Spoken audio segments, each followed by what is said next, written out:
The blue-white glow of Europa's ice sheets reflected off the observation dome of Outpost 7, casting ethereal shadows across Commander Sarah Chen's face as she studied the long-range sensor readings. 23 years of military service hadn't prepared her for the data scrolling across her screen. Another human colony had gone dark. "Commander," confirmation from Titan Base. Lieutenant Marcus Rivera's voice cracked slightly as he delivered the news. "New Eden has fallen. Total communication blackout at 300 hours. Sarah's fingers tightened around the edge of her console, knuckles white against the metallic surface. New Eden had been home to 6 million colonists, the most heavily defended human settlement outside of Earth, gone in less than a day. The swarm was getting stronger. "What's the estimated time until they reach the Jupiter defense line?" she asked, keeping her voice steady despite the growing knot in her stomach. "At current velocity," Marcus paused, double-checking his calculations. 72 hours, Commander. Maybe less if they maintain their acceleration." Sarah nodded, her mind already racing through options that dwindled by the hour. The Jupiter defense line was humanity's last major fortification before Earth. Once it fell, and it would fall, only the scattered remnants of the solar fleet stood between the swarm and humanity's homeworld. "Status of Project Firewall?" she asked, turning to Dr. Elena Rossi, the station's lead quantum physicist. The small Italian woman had barely left her lab in weeks, her usually immaculate appearance now marked by dark circles under her eyes and disheveled hair. "We've achieved stable quantum entanglement across the full spectrum," Elena reported, pulling up a holographic display of swirling energy patterns. "The theoretical framework is sound, but we haven't been able to scale it beyond test particles. We'd need an energy source orders of magnitude more powerful than anything we currently possess." Sarah studied the dancing particles in the hologram. Humanity had always prided itself on technological innovation, but the swarm was simply too far advanced. Their biomechanical ships could regenerate damage almost instantly, adapt to any weapon system within minutes, and move with a collective intelligence that made traditional tactics useless. "Show me the power requirements again," Sarah demanded, an idea taking shape in her mind. She remembered something from her early days in the fleet, a classified project that had been abandoned for being too dangerous. Elena pulled up the specifications, and Sarah's breath caught. The numbers were astronomical, but not impossible. Not if they were willing to take the ultimate risk. "Get me a secure line to Earth Command," Sarah ordered, her decision made. "And send for Dr. Padel from engineering. I need to know if we can modify a fusion core to go critical in a controlled manner." The command center fell silent as her words sank in. What she was suggesting wasn't just dangerous. It was potentially suicidal. But as she looked at the faces of her crew, Sarah saw the same determination she felt. They all knew what was at stake. "Commander," Marcus spoke up, his voice stronger now. "The Hawking Protocol. It was shut down because the energy release could tear a hole in space-time itself." "Exactly," Sarah replied, a grim smile forming on her lips. "And right now, that might be exactly what we need." The next 48 hours passed in a blur of activity. While Dr. Rossi and her team worked to adapt their quantum entanglement system, Dr. Patel's engineering crew modified the station's backup fusion core. Sarah coordinated with Earth Command, convincing them that this desperate gamble was their only remaining option. The swarm was now less than 24 hours from the Jupiter defense line when they made their first breakthrough. Sarah stood in the reinforced test chamber, watching as a modified drone equipped with their prototype system faced off against a captured piece of swarm technology. "Initiating quantum field," Elena announced over the intercom. The drone began to emit a subtle purple glow as the quantum entanglement field activated. The swarm fragment, usually capable of regenerating from any damage, seemed to shudder. "Now," Sarah ordered, and Dr. Padel triggered the modified energy pulse.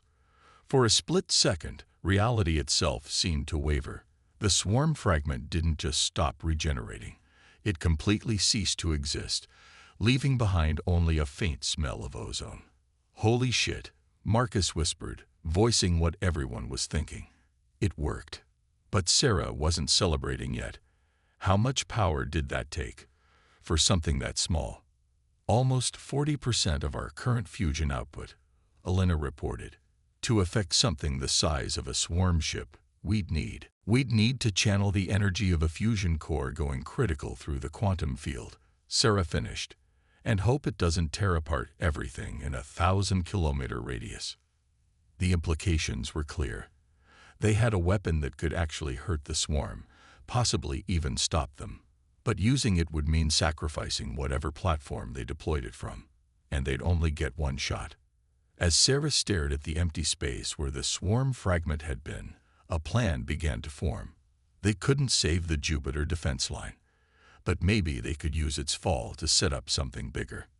"Dr. Rossi, Dr. Patel, I need solutions for stabilizing this system at full scale in the next 12 hours, she ordered.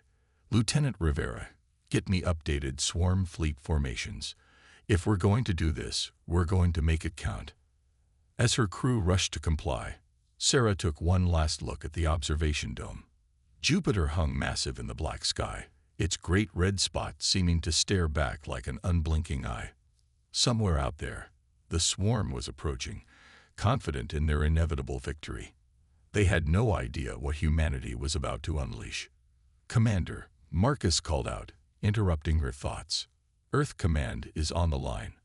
They're asking for an update on Project Firewall." Sarah turned away from the viewport, her expression set with determination. "Tell them to prepare for Phase 2. We're about to change the rules of this war." The emergency briefing room aboard Earth's Orbital Command Station Alpha was packed with humanity's remaining military leadership. Holographic displays showed the advancing swarm fleet, now pushing through the scattered remains of the Jupiter defense line. Commander Sarah Chen stood before them, her voice steady as she explained their last, desperate plan. "Project Firewall isn't just a defensive measure," she explained, gesturing to the quantum field simulations floating above the conference table. "It's a way to fundamentally alter the rules of engagement. The swarm's greatest strength, their adaptive regeneration, becomes their greatest vulnerability." Admiral Joe, his weathered face illuminated by the holographic displays, leaned forward. "You're talking about sacrificing our largest remaining battleship as a delivery system. That's a quarter of Earth's remaining heavy defenses." "With all due respect, Admiral," Sarah countered, "those defenses will be worthless against the swarm in less than a week. We've seen how quickly they adapt to conventional weapons. This is different." Dr. Elena Rossi stepped forward, her usual nervous energy replaced by fierce conviction. "The quantum disruption field doesn't just damage their biomechanical systems, it erases them from our space-time. No adaptation possible, because there's nothing left to adapt." The room erupted in murmured discussions. Sarah watched the military leaders' faces, seeing the mix of hope and skepticism she'd expected. They'd all seen too many guaranteed solutions fail against the swarm. Admiral Zhao raised his hand for silence. "Dr. Patel, what about containment?" Commander Chen's report mentioned significant risks. Dr. Patel, who had joined them via hologram from the engineering bay, nodded gravely. "The energy release will be extreme. We're essentially creating a controlled tear in space-time. Our calculations suggest a blast radius of approximately 1,000 kilometers. Nothing within that sphere will survive, including the delivery platform." "A suicide mission," someone muttered from the back of the room. "A necessary sacrifice," Sarah corrected firmly. "But we need more than just approval. We need Earth's most advanced battleship, the Hyperion, and we need it immediately." Admiral Zhao shared looks with his fellow commanders. The Hyperion was humanity's newest capital ship, equipped with experimental drive systems and armor. Sacrificing it would be like throwing away a fortune in irreplaceable technology. "Even if we approve this," General Martinez spoke up, "the Hyperion's crew complement is over 500. Who would volunteer for what amounts to a one-way trip?" Sarah straightened her shoulders. "I will command the mission, General."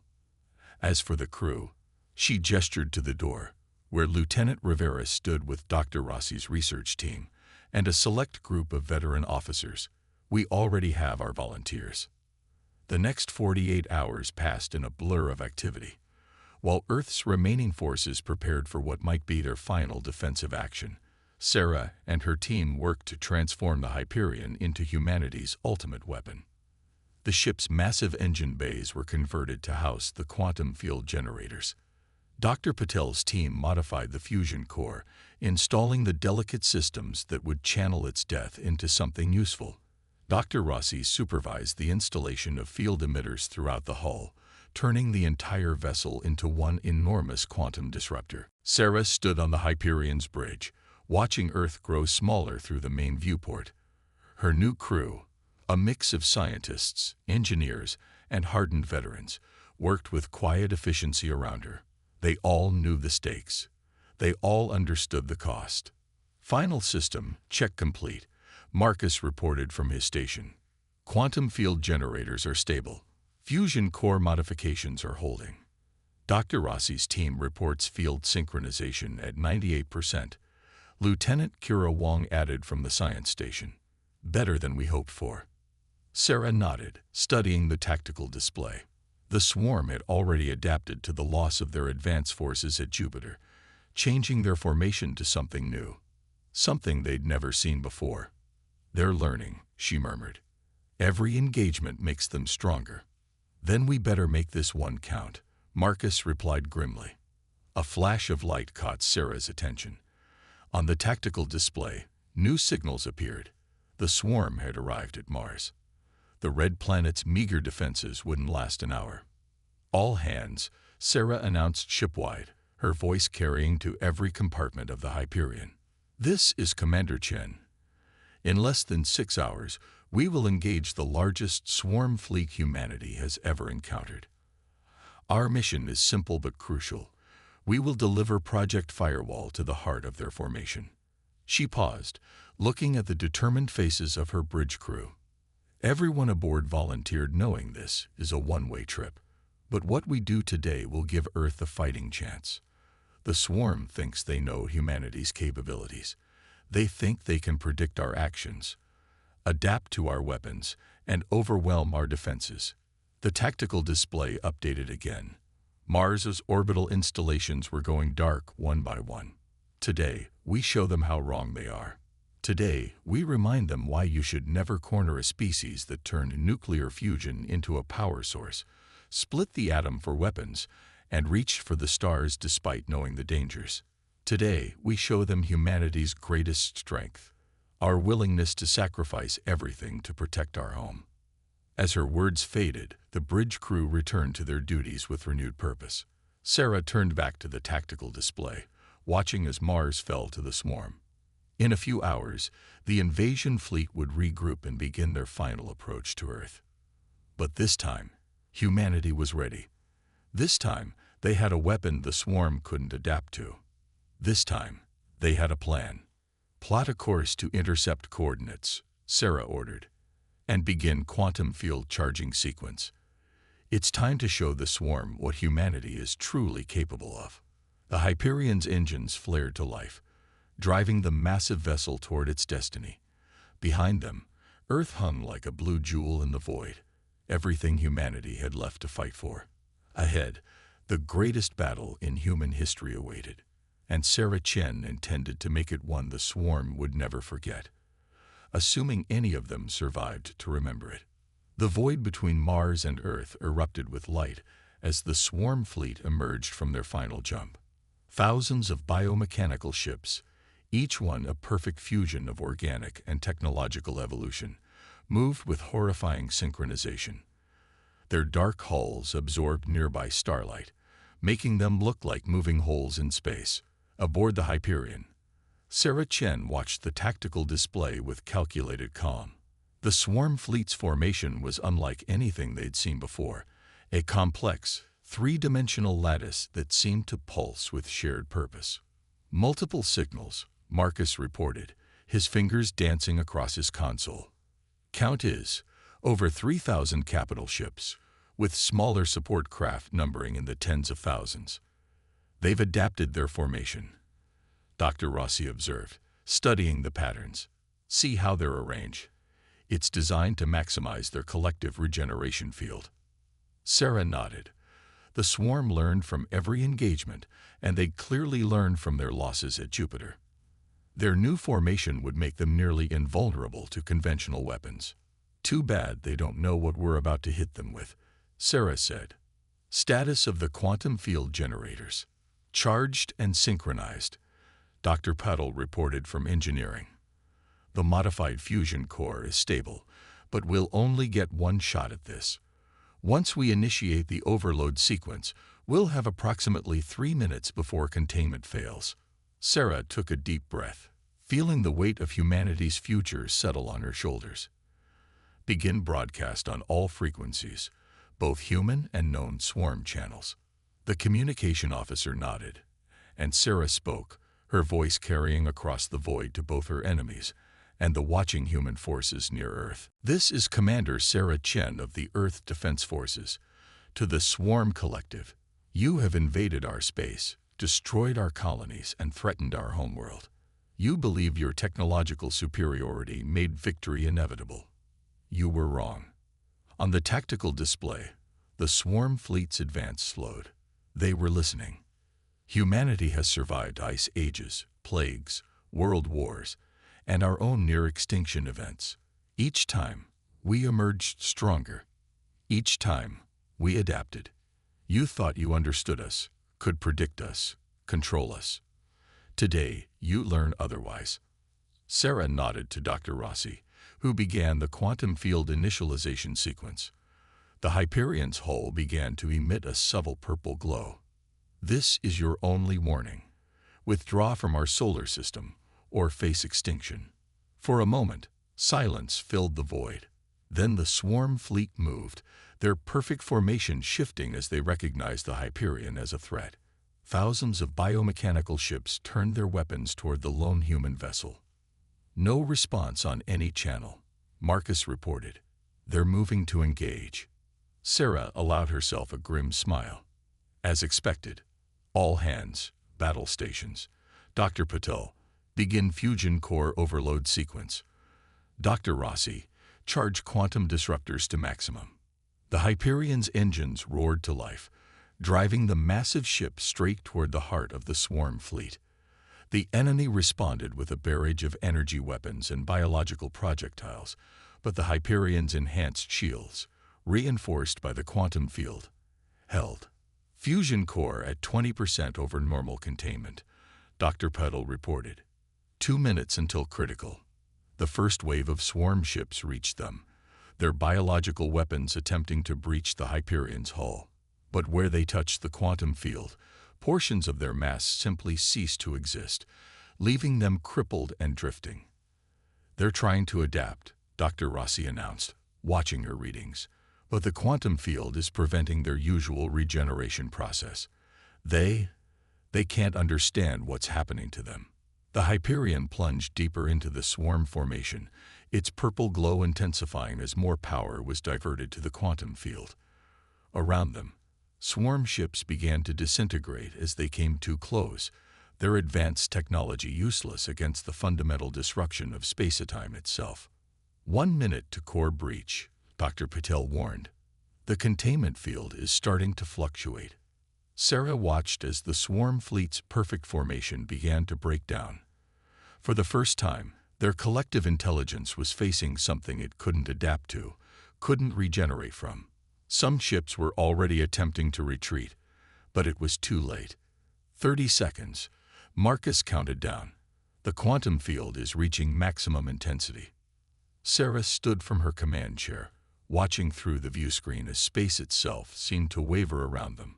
The Hyperion had reached the exact center of the swarm fleet, surrounded on all sides by enemies that now realized their danger too late. It's been an honor serving with all of you, Sarah said to her crew. For Earth. For Earth, they responded in unison. 10 seconds to core breach, Dr. Patil announced. Quantum field at maximum power. Sarah closed her eyes, thinking of home, of Earth shining blue and beautiful in the void. They had done it. They had given humanity a chance. Core breach initiated, Dr. Puddle reported calmly. Quantum field stable. May God have mercy on our souls. The universe seemed to hold its breath for a moment. Then, in a flash of purple-white light that outshone the sun itself, the Hyperion's fusion core breached. The quantum field, instead of containing the explosion, used it to tear a hole in the fabric of reality itself. A sphere of nothingness expanded outward at near-light speed, engulfing everything in its path. Swarm ships simply ceased to exist as the quantum disruption field passed through them, leaving nothing behind but empty space where a mighty fleet had once been. From the observation posts near Earth, the watchers saw only a massive flash of light, followed by an expanding sphere of darkness that seemed to swallow stars themselves before finally dissipating. When it was over, nearly 80% of the swarm fleet was gone, erased from existence by humanity's desperate gambit. The remaining ships, their collective intelligence shattered by the loss of so many nodes at once, began to retreat in disarray. Humanity had won its first major victory against the swarm. But the price, the Hyperion, her crew, and Commander Sarah Chen, would be remembered forever as the sacrifice that turned the tide of war. The quantum anomaly left behind by the Hyperion's sacrifice glowed like a purple wound in space, a permanent reminder of humanity's desperate gambit. 1 month had passed since Commander Chen and her crew had turned the tide of war, and Earth's remaining forces had not wasted the opportunity their sacrifice created. Admiral Zhou stood before the holographic tactical display in Earth Command's war room, watching as reports came in from across the solar system. The remaining swarm forces, their collective intelligence fragmented and confused, had scattered into smaller groups. For the first time since the invasion began, humanity had the initiative. Strike Force Artemis reports success at Titan, General Martinez announced, updating the display. The swarm garrison, they're completely collapsed when our forces deployed the miniaturized quantum disruptors. Dr. Rossi's team really outdid themselves with these new weapons. The tactical display showed green indicators spreading across the solar system as human forces reclaimed their lost territories. Dr. Elena Rossi's research team had worked tirelessly to adapt the Hyperion's quantum field technology into smaller, more practical weapons. They couldn't match the devastating power of the original, but they didn't need to. The swarm's adaptive abilities had been crippled by the loss of their main collective. "What's the status of the Mars recovery operation?" Zhao asked, studying the red planet's orbital patterns. Colonel Yuki Tanaka, newly promoted after the defense of Earth's moon bases, stepped forward. The swarm's remaining forces there are in complete disarray. Without their collective intelligence to coordinate them, they're falling back on primitive combat patterns. Our quantum-equipped ships are cutting through them like paper. Zhao nodded, but his expression remained grave. "And our losses?" "Minimal," Tanaka replied, pride evident in her voice. "The new quantum shields based on Dr. Rossi's research are holding. The swarm can't adapt to them any better than they could to the Hyperion's weapon." The mention of the Hyperion brought a moment of silence to the war room. Everyone there had lost friends and colleagues in humanity's long retreat across the solar system, but the Hyperion's sacrifice stood out. They had transformed certain defeat into an opportunity for victory, but the cost had been enormous. Commander Chen would be proud, Martine said softly, voicing what everyone was thinking. She believed humanity could turn this around, even when the rest of us were preparing for the end. "Then let's make sure her sacrifice wasn't in vain," Zhao declared, squaring his shoulders. "What's the status of Operation Longbow?" The tactical display shifted, showing the outer solar system. Red dots indicated the largest remaining concentrations of swarm forces, now trying to regroup near Neptune's orbit. Colonel Tanaka highlighted several fleet positions. Strike forces Thor and Apollo are in position.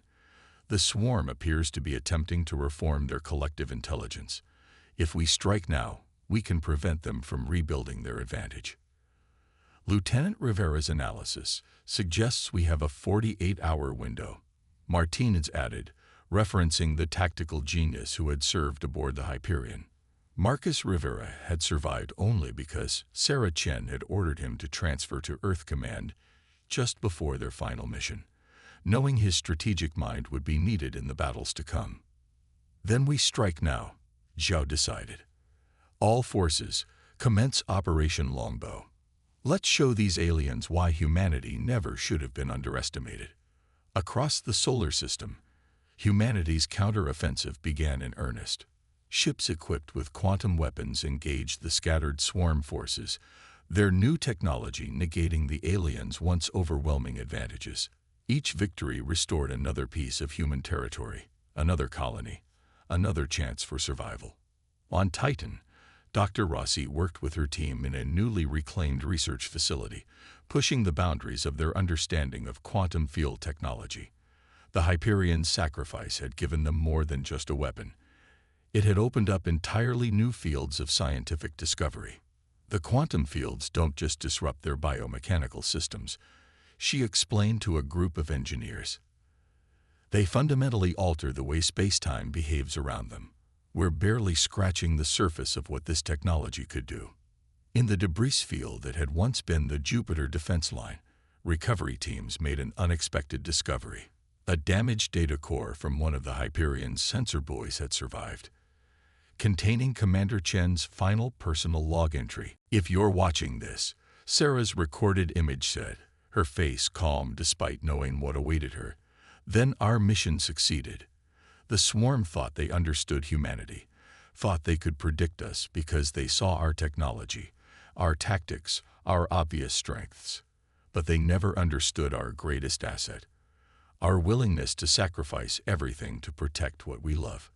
The recording paused as Sarah looked off camera, probably at her crew preparing for their final mission. We're not just fighting for survival anymore. We're fighting for every human who died believing we could win, for every colony that fell holding the line, for every child who deserves to grow up under Earth's blue sky. The swarm thought they were invincible because they could adapt to anything. Today, we prove them wrong. Today, we show them that humanity's greatest strength isn't our technology or our weapons. It's our determination to never, ever give up. As the recording spread throughout the fleet, it became a rally cry for the counter-offensive. Human forces pushed forward with renewed determination, driving the fragmented swarm forces further and further from Earth. Near Neptune, the largest remaining swarm fleet gathered, attempting to rebuild their collective intelligence. But humanity had learned from their enemies' mistakes. They would not allow their opponents time to adapt, to recover, to pose a threat to Earth ever again. Operation Longbow was about to begin, and with it, the final phase of humanity's resurrection from the brink of extinction. The space around Neptune blazed with quantum fire as Operation Longbow entered its final phase. The largest fleet humanity had ever assembled, now armed with weapons that were once thought impossible, engaged the last major concentration of swarm forces in the solar system. Admiral Zhu watched from the bridge of the newly commissioned battleship Phoenix, named in honor of humanity's rise from near extinction.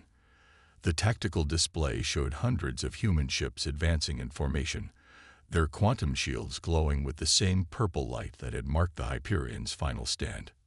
Multiple swarm signatures attempting to consolidate, Marcus Rivera reported from his tactical station. The former Hyperion officer had proven invaluable in predicting swarm behavior patterns. They're trying to reform their collective consciousness, but our quantum interference is disrupting the process. Keep pressing the advantage, Zhao ordered. Don't give them time to adapt. The battle unfolded like a deadly dance among Neptune's swirling storms. Human ships, once helpless against swarm regeneration, now carved through enemy formations with precise quantum strikes. Each blast left portions of the alien fleet simply cease to exist, their advanced technology useless against the fundamental destruction of space-time itself. But in the midst of the battle, something unexpected happened. A different kind of signal began emanating from the largest remaining swarm vessel. "Sir," Colonel Tanaka called out, her voice tense with surprise. "We're receiving a transmission in perfect English." Zhao shared a look with Marcus. In all the months of fighting, the swarm had never attempted direct communication. "Put it through," he ordered. A voice filled the bridge, synthetic but clear. "We request cessation of hostilities. We wish to understand." The bridge crew froze. Joe's finger hovered over the tactical controls, years of battle conditioning warring with his curiosity. "Understand what?" "You are Paradox," the voice replied. "Your technology was inferior. Your numbers few. Your defeats many. Yet you continued. You sacrificed your strongest vessel and best warriors not to destroy, but to protect. We cannot compute this logic." Dr. Rossi, who had insisted on being present for the final battle, stepped forward. "They're trying to understand the Hyperion sacrifice," she said softly. "Their collective consciousness is based on preservation and adaptation. The concept of willing sacrifice for others might be completely alien to them." Joe considered this. The swarm had evolved as a collective, each part working to preserve and improve the whole. The idea of individual sacrifice for the greater good might indeed be incomprehensible to them. "Your commander, Chen," the swarm voice continued. "She knew the quantum weapon would destroy her. Yet she continued. Why?" "Because that's what humans do," Marcus answered, his voice thick with emotion. "We protect what we love. We sacrifice for those who come after us. We face impossible odds because we believe in something greater than ourselves." A long moment of silence followed. The battle had completely stopped, both fleets hanging motionless in space as this unprecedented dialogue continued. "We have accessed records from conquered human colonies," the swarm voice said. "Your history is filled with such actions, individuals sacrificing for groups, soldiers defending civilians, scientists giving their lives for discovery. This inefficiency, this waste of resources, it makes you stronger. It makes us human," Zhao replied simply. "Every sacrifice, every loss, every moment of courage in the face of defeat, they're all part of who we are. We don't fight because we think we'll win. We fight because some things are worth fighting for, even if victory seems impossible." Another pause, longer this time. When the swarm voice returned, it seemed different, almost uncertain. "We have reached consensus. We cannot defeat an enemy we cannot understand. Your quantum weapons can destroy us. But it is your humanity that has truly defeated us." The tactical display showed the remaining swarm ships powering down their weapons. "We will depart your space. We will share with the collective what we have learned. Perhaps there is something to be gained from understanding sacrifice."